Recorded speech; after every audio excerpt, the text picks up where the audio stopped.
This video is brought to you by Surfshark VPN.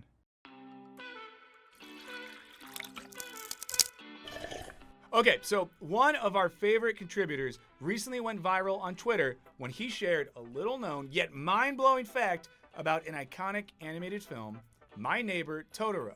The deep-cut nugget of intrigue? Well, when Totoro came out in 1988, it was screened as a double feature alongside another brand new Studio Ghibli film, Grave of the Fireflies. Now, if you haven't seen Grave of the Fireflies, know that it's not your typical cheery animated film. Not by a long shot. A gut-wrenching look at the life of two Japanese siblings trying to survive during World War II, the film begins with the line, 昭和20年9月21日夜、僕は死んだ。 and things only get more devastating from there. It doesn't seem like a natural companion for Totoro, a film about playful sisters befriending a kind, fluffy forest spirit. So we wanted to explore why these films would ever be billed as a double feature. And the more we thought about it, the more things started to make sense. In fact, we began to realize that not only does Totoro's double billing with Fireflies seem pretty fitting, it actually illuminates the meaning behind the famous film, and even reveals a lot about Studio Ghibli's philosophy at large. On a larger scale, it makes us think about film curation in general, and how considering films in opposition to each other can help us glean new meanings from them. So, why was a film about a cuddly forest spirit meant to be watched alongside a harrowing story about siblings suffering from wartime starvation? We'll explain in this Wisecrack edition, is Totoro secretly a tragedy? And spoilers ahead for both films. But before we really get into it, I want to tell you about this video sponsor, Surfshark VPN. Surfshark VPN keeps your data secure everywhere you go on the internet, thanks to their secure protocols and uncrackable encryption. Something I love about using Surfshark is the way it keeps my location completely private, which is a major advantage when I'm buying plane tickets, because if a website doesn't know where I am, they can't gouge the price based on what they think I can afford. All I have to do is connect my secure Surfshark VPN to other VPNs around the world until I track down the best price. And speaking of the world, these connections also make it easy to watch all the content that hasn't been released in your country yet. All of your favorite devices are included in a single subscription, including your laptop, Android, Amazon Fire Stick, PlayStation, and more. So get started by clicking the link in the description and using the promo code WISECRACK. When you do, you can get Surfshark VPN for 83% off, plus 3 extra months for free.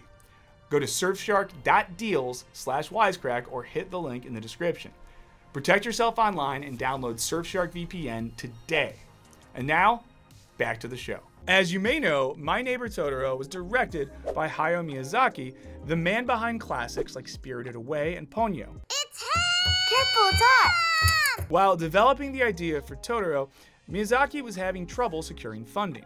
Meanwhile, Ghibli co-founder Isao Takada wanted to animate Grave of the Fireflies, an autobiographical short story by World War II survivor Akiyuki Nosaka. Struggling to get both into production, they scrounged out a deal by pitching a double billing. Fireflies was initially intended to be screened first, though theaters were allowed to experiment with the order. They found that when they led with Totoro, audiences looking to avoid a buzzkill fled the theater before Fireflies even began. It's wild to imagine a studio working on both films at the exact same time. Imagine that you're an animator working on Fireflies, a film that stares directly into hell, while your Totoro colleagues were busy deciding whether or not the cat bus should have balls. Spoiler, it does.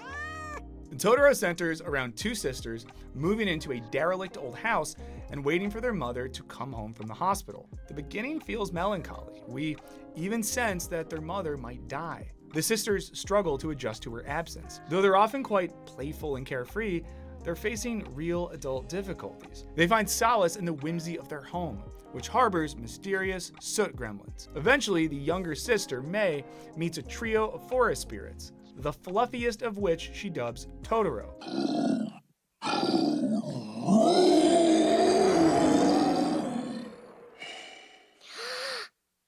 Totoro? Totoro adds a touch of magic to their lives. At one point, he leads a powerful ritual to help make their plants grow.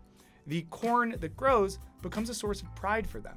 The girls eagerly anticipate their mother's scheduled visit, but learn she will be delayed. Distraught, young Mei marches off to find the hospital, determined to bring their mom an ear of corn. After Mei goes missing, Totoro helps her sister Satsuki find her by summoning his whimsical cat bus. Reunited, the girls then ride the feline vehicle to the hospital. There, they learn that their mother will be all right after all and successfully gift her some corn. In the film's final credits, the girls joyfully reunite with their mother. Totoro is a lovely film about how seemingly little things, especially the quiet wonder we might take in nature, can help us through difficult times in our lives. It presents a world that's a bit like ours, but kinder, luckier, and more magical. Though the girls experience struggle, in the end, everything works out. It's no surprise that Totoro's a go-to comfort film for many. Grave of the Fireflies, on the other hand, couldn't be more different. It opens with the teenage protagonist Saita dying as a vagrant in a Tokyo railway station. He's then treated as just one insignificant corpse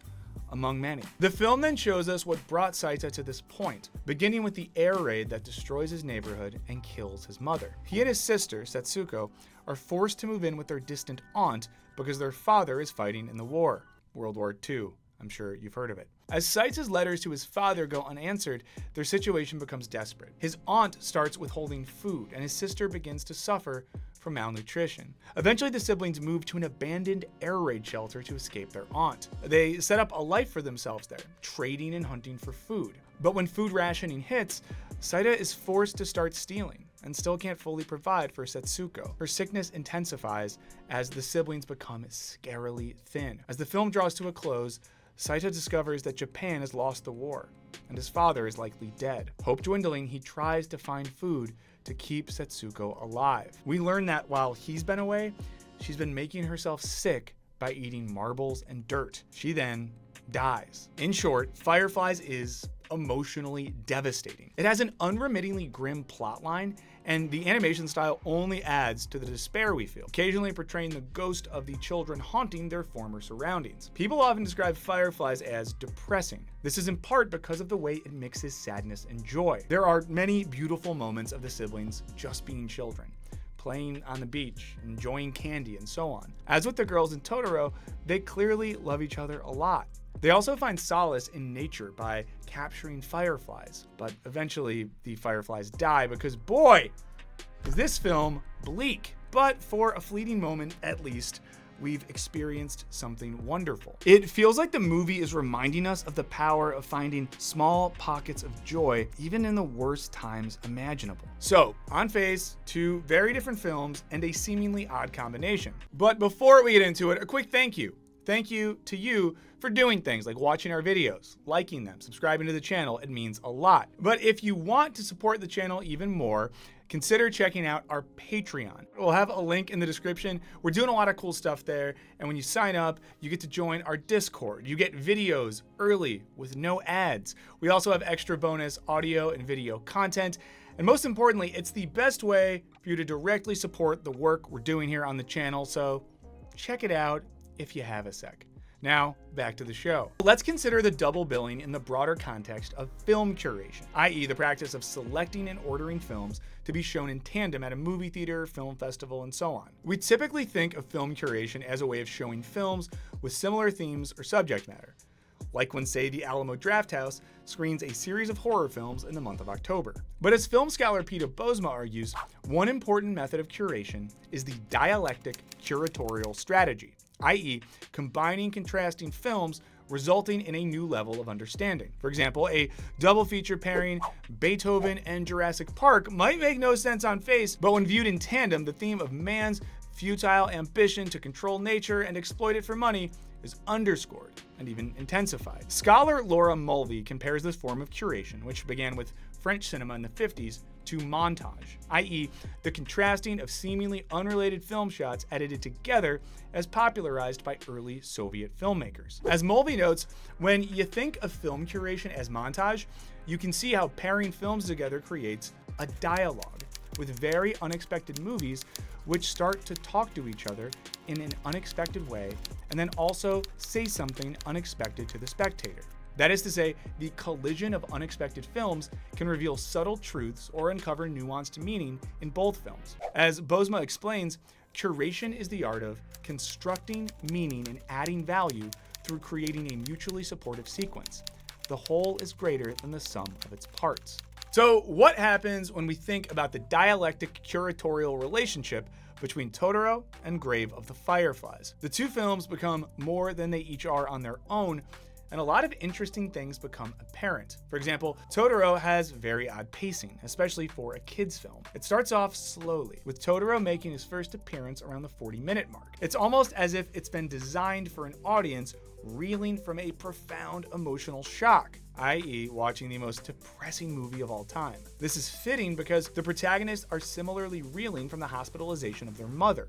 And crucially, Fireflies is set in the war period, while Totoro is set in the 50s, immediately afterwards, during a time of rapid growth which eventually led to the economic miracle that defined modern Japan. In this way, viewed chronologically, they show a Japan in the throes of trauma, and a Japan that has recovered from and learned to live with that trauma. Thus, the films form a coherent timeline. But when we read them together, an interesting mirroring also starts to emerge. See, Fireflies is a film with a lot of joy in it that is ultimately devastatingly sad. Totoro is a film with a lot of sadness in it that is ultimately comforting and happy. This is fitting because the whole philosophical point of dialectical logic in general is that a concept often contains both itself and its opposite. In Fireflies, the world around the siblings is cruel and destructive. It's basically tearing itself apart. Japan is crumbling, and no one extends the siblings even basic charity or compassion. Community support is non-existent, as most grimly demonstrated in the opening scene, where nobody cares that a teenager has starved to death in plain sight. In Totoro, however, the world around the siblings is fundamentally a good one. Their neighbors are friendly and helpful, and of course, so are the forest spirits they interact with. When things are going wrong, there exist forces to help them. It feels like the world, and nature specifically, is more or less on their side. Now, many Ghibli films share an essentially environmentalist message. They draw on traditional Japanese folk religion to personify a natural world that, if you live in harmony with it, will care for you and help you. This is Totoro to a T. And when watched after experiencing the overwhelming despair of Grave of the Fireflies, Totoro suggests that healing, as people and as a nation, is possible even after unimaginable sadness, especially when we seek such healing in the natural world. In watching these films together, the dialectical relationship between joy and despair, nature and man's devastation of it during war, human generosity and selfishness, all leave an audience with an awareness of these irreconcilable contradictions in the human experience. It suggests that devastation can always be tinged with joy, and vice versa. What's more, when contrasted with Fireflies, Totoro tells us that if we love and respect nature, there is hope for us no matter how difficult things get. If we don't, then even our most profound moments of joy will be fleeting, will be lost when we go, like fireflies dying after the night. But what do you guys think? Is pairing Grave of the Fireflies and Totoro still one of the weirdest curatorial choices of all time, or can viewing these seemingly oppositional films in tandem reveal unexpected things about both? Let us know what you think in the comments, and if you watch Fireflies for the first time, make sure you have a box full of tissues ready. Also, be sure to like and subscribe to this video if you enjoyed it. Check out our Patreon if you haven't already. I promise, it's fun. And as always, thank you so much for watching. We'll see you later.